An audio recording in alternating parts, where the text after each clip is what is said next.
Sur cette vidéo, nous allons voir comment insérer des frises décoratives.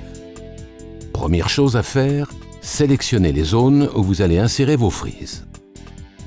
Allez donc sur Définir surface et commencez à créer deux bandes, une à droite et une à gauche. Lorsqu'on crée des frises, il est très utile d'avoir un sol de base avec une trame assez linéaire.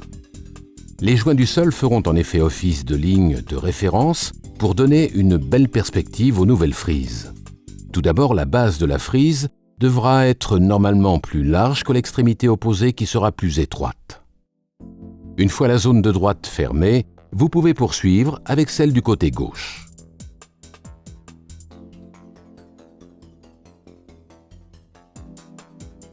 Cliquez sur Ideal Work Library et à partir du menu Modèle, choisissez une frise pour Stencil Top parmi celles disponibles.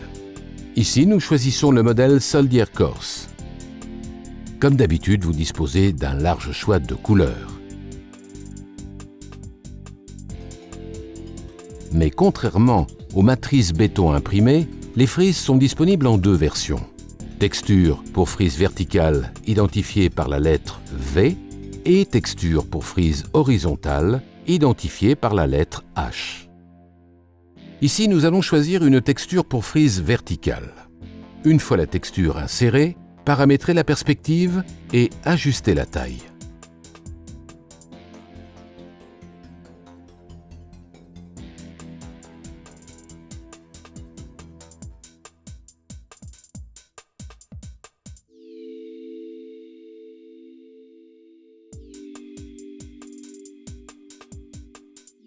Après avoir créé les deux frises latérales, on peut maintenant poursuivre avec la frise devant l'allée.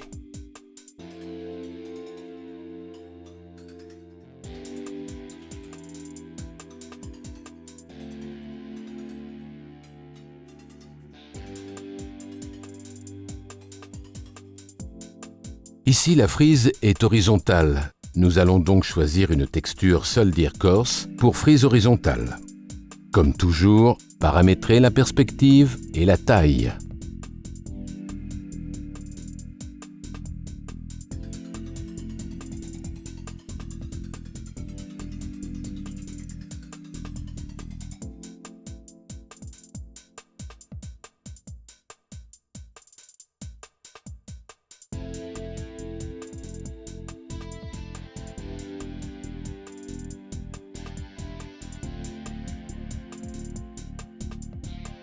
Avant de poursuivre avec l'insertion d'objets dans l'image, nous aimerions vous montrer comment créer des groupes de textures.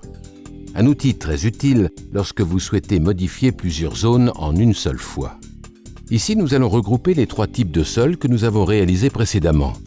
Pour ce faire, nous allons cliquer sur chaque surface en maintenant appuyer la touche Shift majuscule. Dès lors, il suffira d'aller dans le menu Surface et de cliquer sur « Grouper les surfaces ». Une fois le groupe créé, si par exemple vous choisissez à partir de la bibliothèque un sol imprimé couleur cappuccino, tout le groupe changera en conséquence.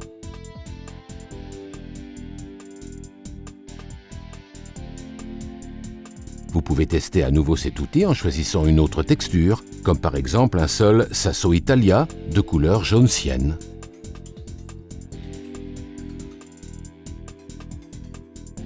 Si vous souhaitez revenir en arrière et séparer les trois zones, il vous suffira d'aller dans le menu Surface, Dégrouper les surfaces.